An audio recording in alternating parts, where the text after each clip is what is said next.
الذي خلقكم من نفس واحدة وخلق منها زوجها وبث منهما رجالا كثيرا ونساء واتقوا الله الذي. Allah, we praise Him, we seek His help, and we ask for His forgiveness.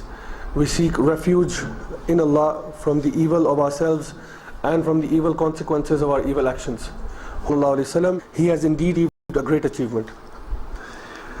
Alhamdulillah, it is the mercy of Allah subhanahu wa ta'ala that we have seen, and you can now see the month of Ramadan one more time, alhamdulillah, of this blessed month, inshallah. And so what we are strongly that in this day and age in which we are living, there is the true streams of dawah. One is coming to you from people like myself who will talk about Islam, and which is filled with stories which can inshallah impact us and help us to change our lives. There is a famous find out. So the skeptic, he went to the robot and he said, prove to me that you can think like a human being. And the robot replies back, that's interesting. So Allah subhanahu wa ta'ala says that through this Quran we relate to you their stories, and through these stories it is to teach you, to give you lessons, because before this you had no idea what all of this was. So imagine, subhanallah, going through in my flight they were playing very ugly and like monster people. Heroes were heroes and villains were villains. Very, very clear, very, very distinct roles were defined, that this is a hero and this is a villain.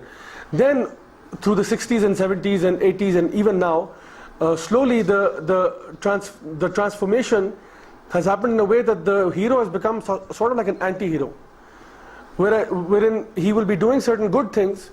It's like saving the world, obviously, which is a fantastic thing to do if you ever get the chance, inshallah. At the same time, he will be involved in things which are clearly outside the fold of Sharia. For example, let's take one example, which is smoking. Now, smoking in every household in Pakistan or even internationally, they don't look at it as something good. No father will be pleased when he finds out that his 16-year-old son is smoking. He will not be very happy with it.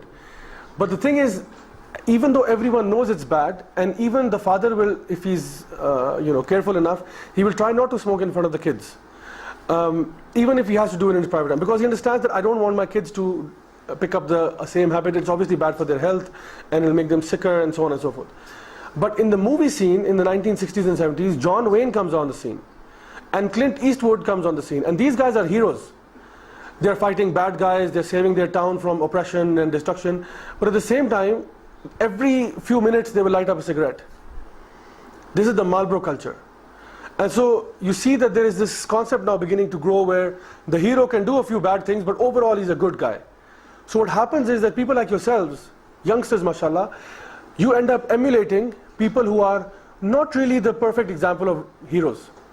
And so take it to the next level. In the 1970s and 80s you have James Bond coming up, and even in 2000 and so on. Now James Bond, for those of you who know, is not only a hero who is dealing on the international arena.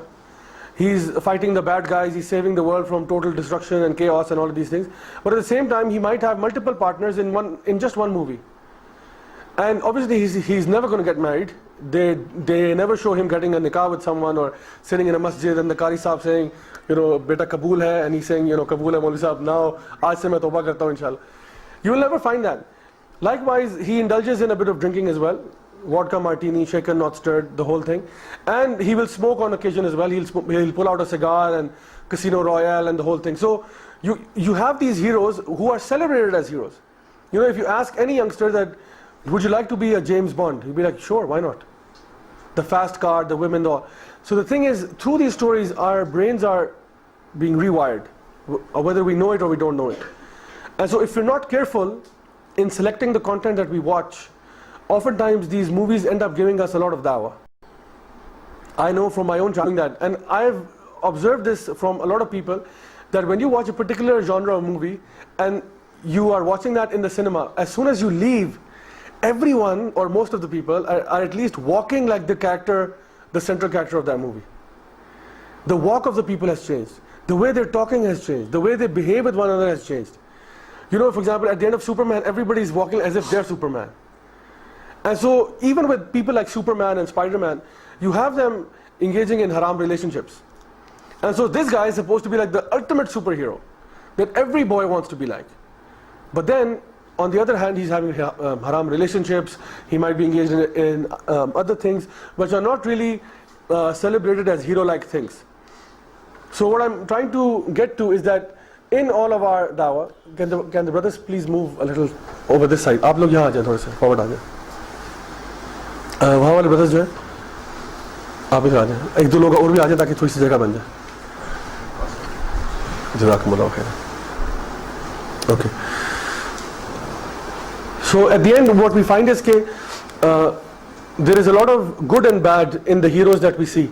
So what is the purpose that these heroes are serving? I think from personal experience, as the movie industry and the seasons industry and the soap opera industry is progressing, what is happening now is that people are taking these people as role models, and so they now set what is the norm in society. For example, if I'm studying in a school or a high school, I might think that having a girlfriend or having a relationship by the time I'm 14 is absolutely normal, based on the standards being set by the media of today. The media of 20 years ago might not have those same standards, but the media of today certainly has those kind of standards. So if you're not following that norm, then you become an outcast. So a lot of the youth today have to deal with a lot of peer pressure. And so this young boy, who was the son of a director, recently in Hollywood, he killed himself, and he killed 4 or 5 other people. He gunned them down in Hollywood, in a school. And one of the reasons why he mentioned that he killed these people was because he was 21 and he still had not had a relationship with someone. And he was frustrated. He was saying, I am the son of a Hollywood director. By the way, the Hollywood director was the director of Avatar, or if I'm not mistaken, one of the, I think directors of Avatar or something. And so he said, I am the director of this, I'm the son of this hotshot director. And even me, who is hanging out in social circles in Hollywood and so on, I'm not getting to experience the best of Hollywood and so on. आप थोड़ा आगे आ जाए please. वो doorway ज़रा थोड़ा सा open रखें. ठीक है इंशाल्लाह.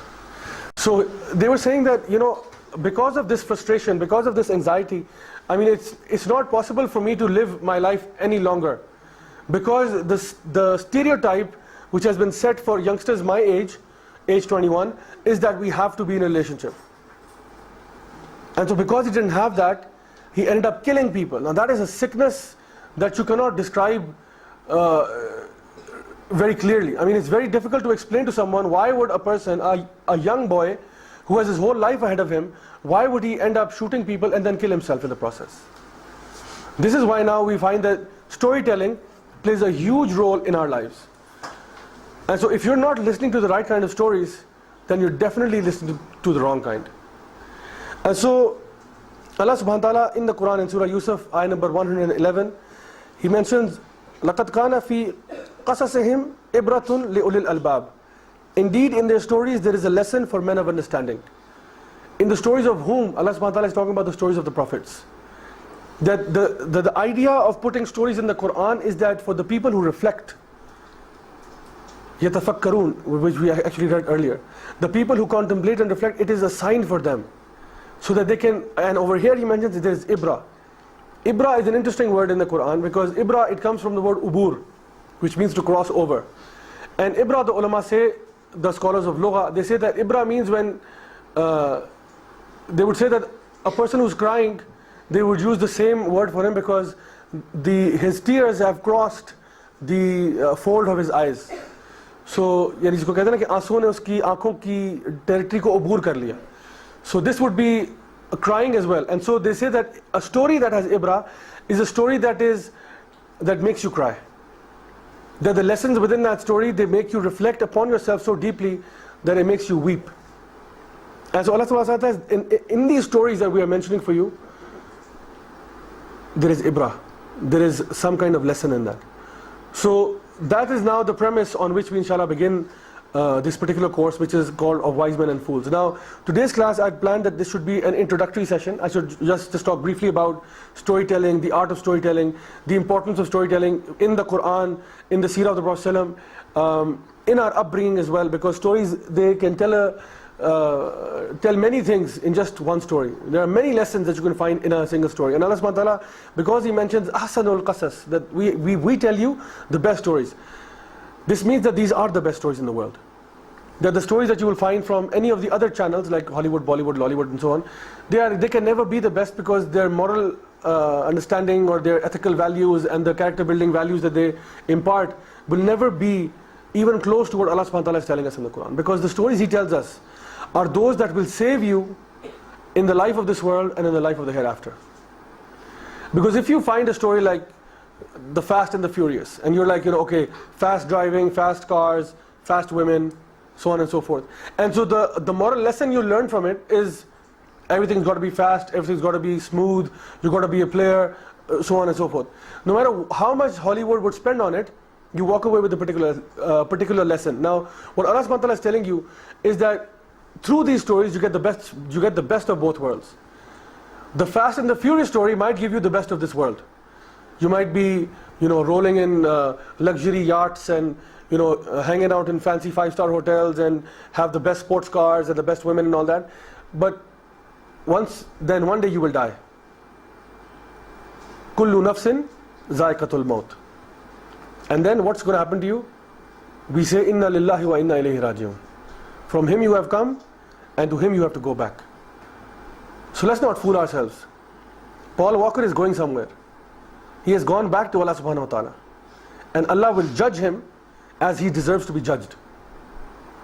And out of all the things, Allah subhanahu wa ta'ala can never forgive a person who has died upon shirk. So let us not play games with ourselves and fool ourselves into thinking that if we leave this type of lifestyle and if we follow the best role models that the world has to offer us, we can become successful people. There is no success except the success in the hereafter. But we do ask Allah for both, by the way. We ask Allah, Rabbana atina fid dunya hasana wa fil akhirati hasana wa qina azaban nar. But if success in dunya means that you will lose out on the hereafter, then this is not success. This is not success. And if you lose out in this dunya, you get nothing in dunya, but you get in the akhirah, then this is still success. Because there is no comparison between the life of this world and the life of the hereafter. This world will be over in 60, 70, 80 years. But the hereafter is the one that will remain. It will remain forever, eternity. So alhamdulillah, we need to rewire our way of thinking to understand how is it that we want to leave this world. In a state of obedience to Allah or in a state of disobedience to Allah subhanahu wa ta'ala. Now, the stories that I've talked to you about, what should they give you? What should a good story have? A good story, apart from being interesting and having something for us to marvel at, should actually provide us with good role models.